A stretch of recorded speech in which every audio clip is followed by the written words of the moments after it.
Good afternoon, y'all. It is Sunday afternoon, March something, 4th, maybe somewhere in there. And I still haven't even changed my clothes from church. I came home and ate lunch and maybe I napped just a little bit in my chair, not very long. A couple of you have said that the sound has not been real good. I've turned it up as high as it will go. If you still have trouble, let me move this closer. If you still have trouble hearing me, would you please let me know, and then I'll see if I can figure out something else to do to make the sound a little bit better. My voice is kind of soft. I do have a teacher voice, but I choose not to use it unless I have to. So I know it might make it a little difficult. So y'all just let me know. Okay. I can't remember when my last video was, but I don't think it's been very long, a couple of weeks, maybe 3. I've not gotten a lot of stitching done, but I've done a little. I've had Cade. Last week I had him 3 days. Y'all, he is, babies are so precious, and we all need to spend whatever time we can with them because it just lifts us up. He is 10 and a half months. He's closing in on the 1 year mark. His hair is bright, shiny red, and it glows in the sun like a halo. He so badly wants to go outside. He stands at the patio doors and beats on them, or he'll bump his head thinking he can get that glass out of the way.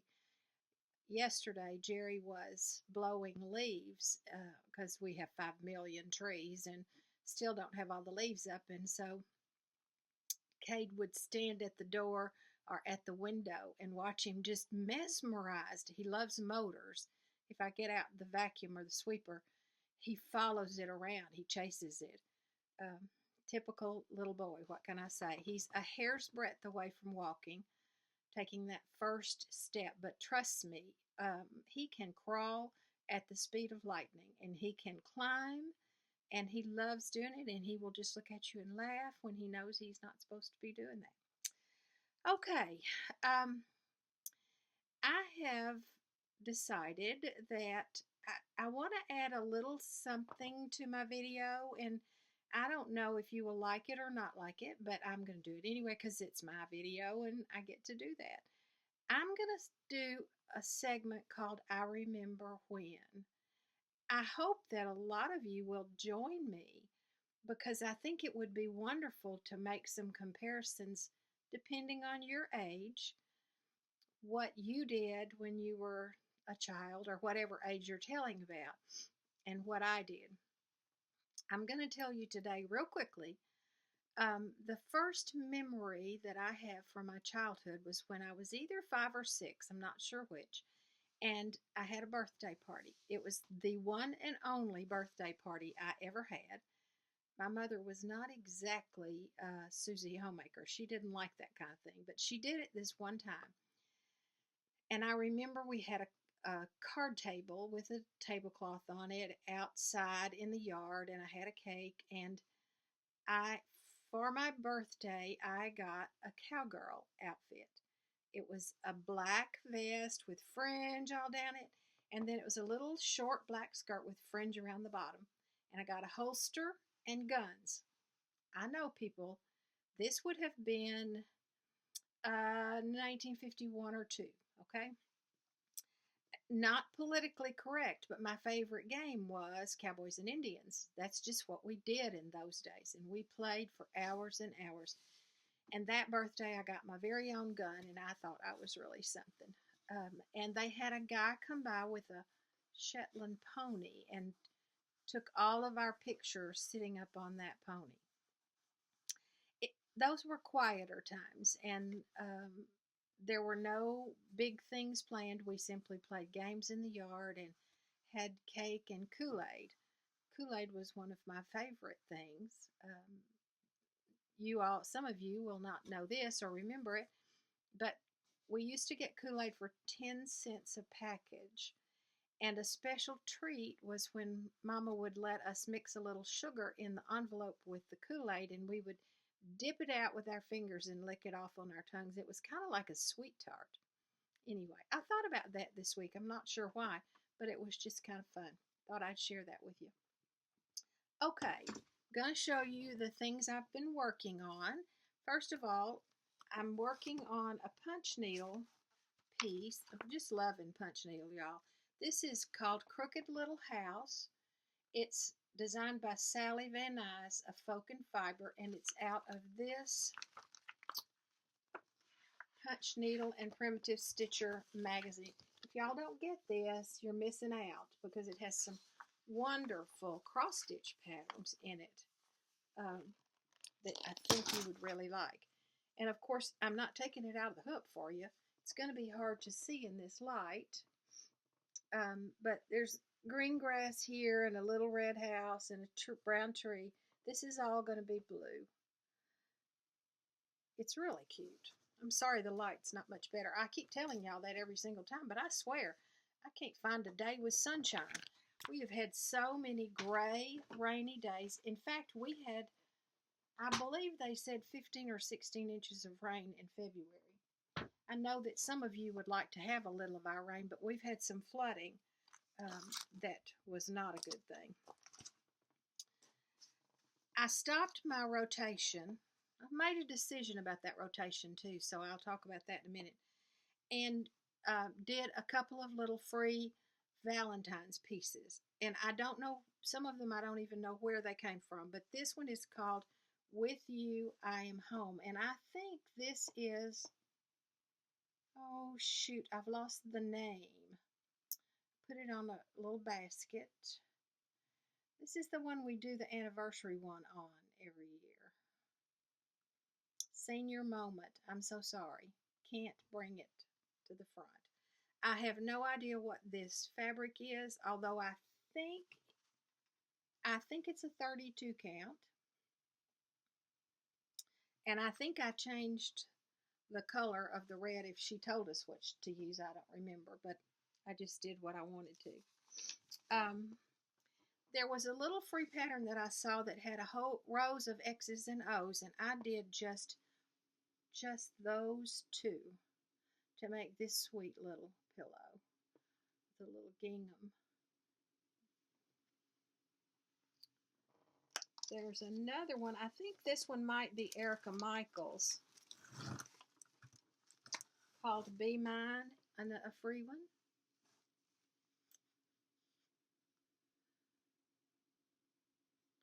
I had this red gingham. This is like the gingham that I'm using on Early American Stitch, just red, and added the cording and the little heart button to it.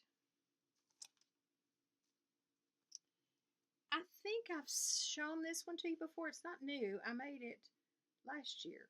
But just in case I didn't, I wanted to show you that. It just says Valentine and has this wonderful print. Some time ago, Kathleen from Kathleen's Trodden Trails sent me a card, and in it she had stitched these little butterflies. And so I kept it just in the card on my desk for a little while. I love Kathleen, and I just would look at it every once in a while. And she and I've been praying for something together. She knows what I'm talking about. But I decided I'd finish it off in a little pillow, and I picked up the pink for this butterfly, but then it needed a little more, so I added blue. I also finished, I think I showed you last time, Teresa Kogut's, this is a punch needle, and I believe it's called Santa Bear. Yeah, Santa Bear. And this could be really hard to see. I don't know. I decided I wanted to frame it. No, that's not too bad. I found this frame at a thrift shop, and I love the frame. I didn't change anything about it.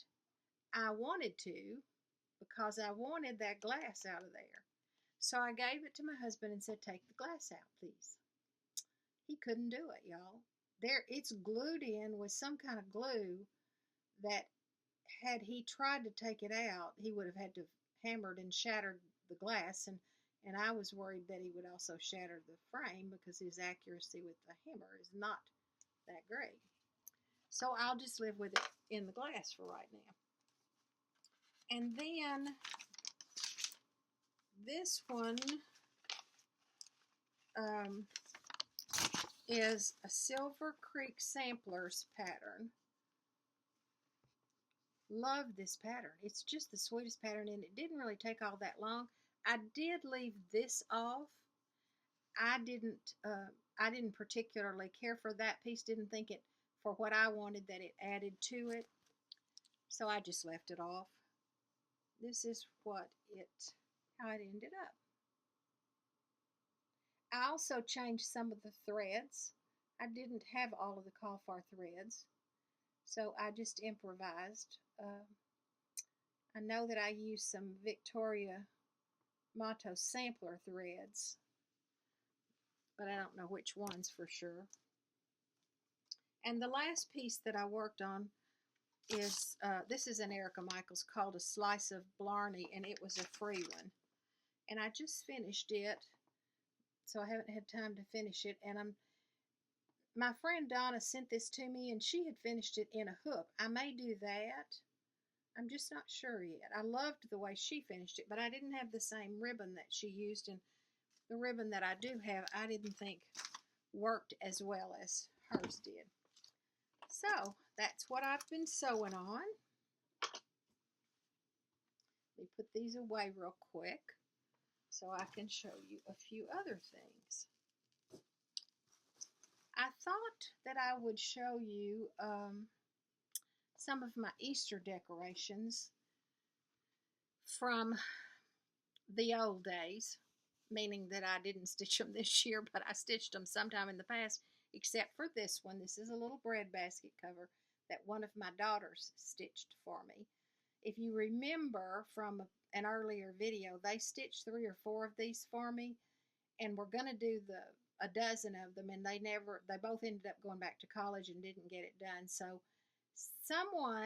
some very kind video watcher had the book that came out of and sent it to me. So I've got the book, and I'm holding on to it. I'm going to gather the threads and the fabric and get it all prepped up, and then I'm just going to take it to my girls and say, oh yeah, remember this? It's time. This is a wool piece. Let me move back a little bit. Wabbits. Is that not the cutest thing? I believe this might have been in, what is that quilt magazine? Primitive Quilter? I can't remember.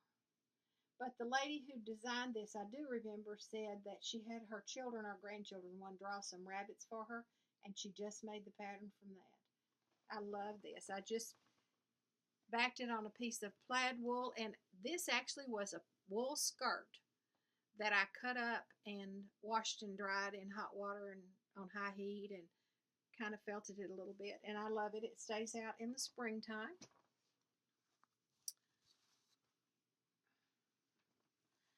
This was a free cross-stitch pattern that I stitched up a year or so ago and made into a little bag. I think it was a free one. I don't remember. Y'all know I don't remember much of anything, and I'm just happy this way. Added some ribbon for the tie, for the little handles for the bag, and I hang that over a doorknob. This is something that those of you who've taken up some quilting and are enjoying that sewing process, or even making project bags, can do. That'll give you a little practice on your sewing machine, and they're so fun.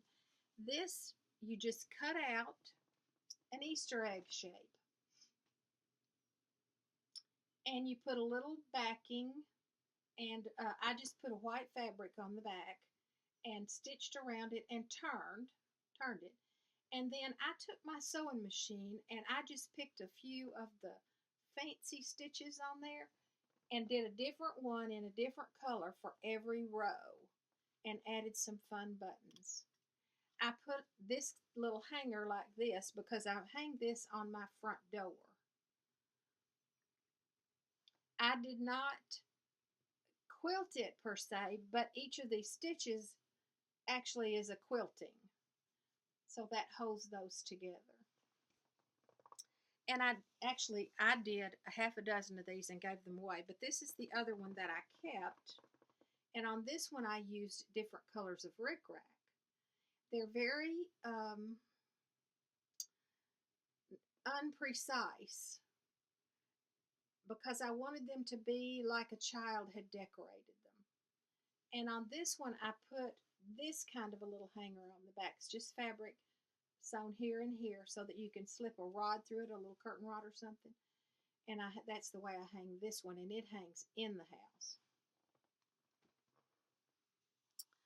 This is another little wall hanging. This is an embroidered one. I have two that I have embroidered that I thought you might enjoy seeing.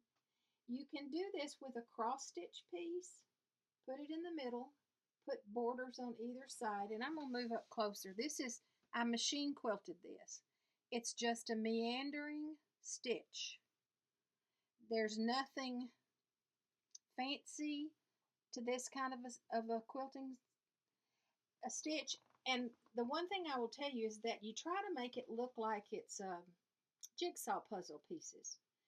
And you try not to cross over the lines. So you just kind of weave in and out.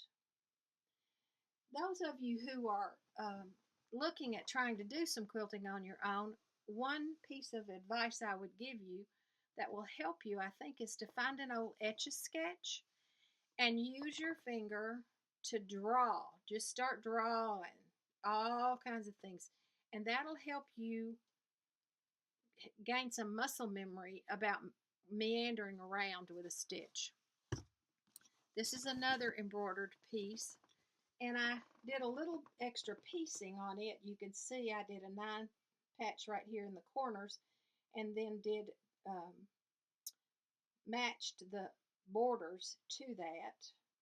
And again, I just machine quilted it with a little meandering stitch.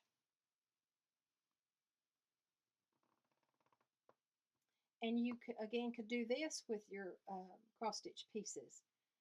Put little quilt blocks around it, and you could go all the way around with as long as you get them the right size. And one last Easter one, just kind of a fun one. This is a machine applique, a little bunny with a bird sitting on him. And this one I did straight line quilting. You can see you just use a ruler and draw lines with a piece of chalk and stitch on those lines, and then you can brush whatever chalk is left. You can just brush it off. I also brought some wool applique things to show you. Some of you have asked about my wool applique, so I'm going to show you a couple of things that I've done. This is one that I did for Valentine's Day. Come on, light. There you go. This again is a machine applique. Did I machine? I think that's a hand applique, actually. Oh yeah, it's too uneven to be machine. It's a hand applique. And these little, you cut these little tongues out and slip them in between the two pieces of fabric. And then when you stitch it, you just catch those in there. I did several of these little, they're kind of big coasters. I don't know where the rest of them are right now. This was my Valentine's one with just the little hearts. Those are they're done with a buttonhole stitch. That was my February one. This was my March one. Umbrellas. That's kind of hard to see, isn't it? Umbrellas. And tulips for April. I have a Christmas one with mittens and, you know, that kind of stuff, but I don't know where it is right now. This is another little table mat, strawberries for the springtime.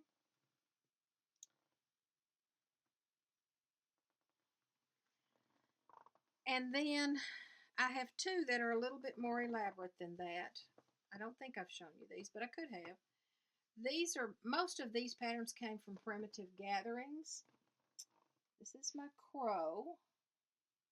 Instead of having the tongues of wool go out, on this one they came in. No different other than that. There's no quilting on these. I made this one in 2009. And then, okay, some of you are going to be jealous. You're going to love this. Michelle Rudy, look at my farm. Let's see here. Can you see my farm?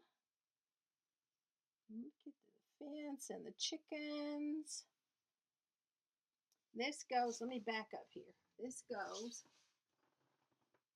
it's pretty large. It has barns on both sides, houses on the ends, weeping willow trees. Let's get a closer of the willow trees. Some embroidery on there, some hand appliqued with a buttonhole stitch. I have a chair and a half that has a really big ottoman, and I keep these bigger pieces, I rotate them and they sit on that ottoman. I have a couple of purchases.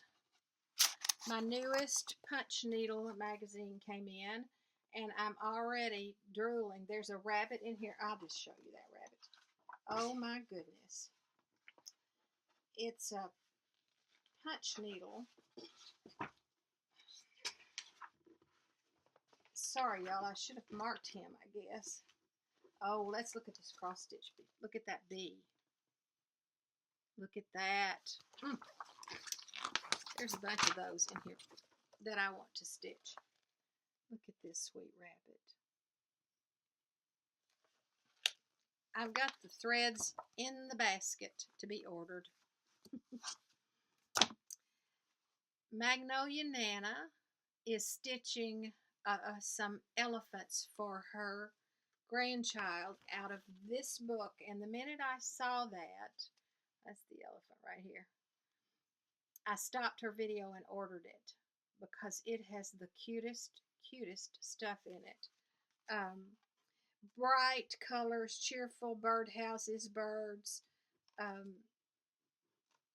all kinds of children's and baby stuff. So if you need a baby gift, that's a great book to have. And then, as I was, my local needle shop owner, Ann, a sweet lady, I emailed her way back before market started, when they first started showing us some of the patterns, and I said, I want Noah's Ark. Look at this. Well, y'all know who these are going to be for. Won't these be wonderful Christmas ornaments? And she already had this one because she's on an automatic ship. So I've already got this one, and she's getting me the next one, which came out at market. And then, look, those of you who love Jane Austen,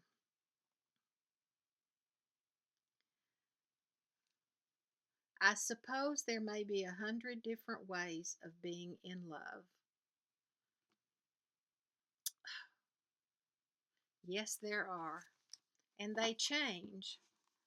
They change a lot from when you first meet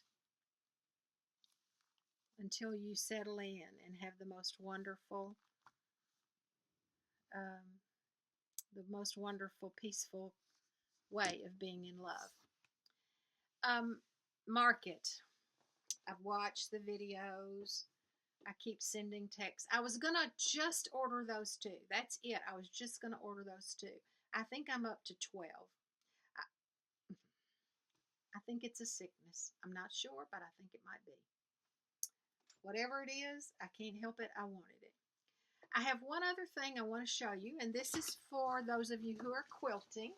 Primarily, I think you'll all get a kick out of seeing it, though. This is a quilt I made a couple of years ago, and I know it's not going to show up really well, but I'm going to get as close as I can. This is the upper corner, so you can see all the prints I used. Look at my chicken, flowers.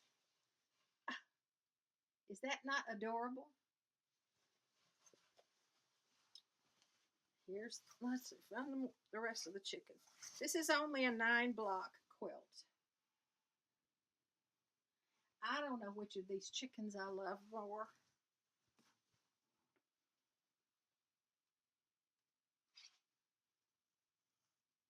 but I'm pretty sure it's this girl up here who reminds me of me when I get up in the mornings.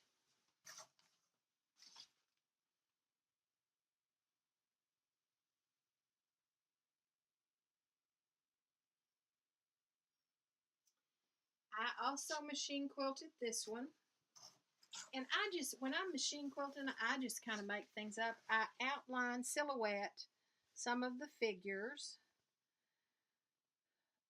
and echo it, which means just going line after line around that silhouette. And that's kind of what I did on this one.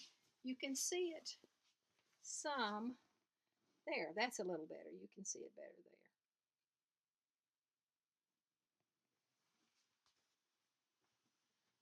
there. That's one of my favorite quilts that I've ever done. Just because it's a fun thing. It's not one you're going to sleep under, but it's a fun one to hang up sometimes and have a good time with. So I think that's it. I've kept it under 30 minutes. I was hoping I would. I hope you are all doing well. Sylvia, we're so glad that you're back with us and that you're feeling a little bit better. So that's good too. And so I hope that you get a lot of stitching done in this next week and that I see you again soon. Bye-bye.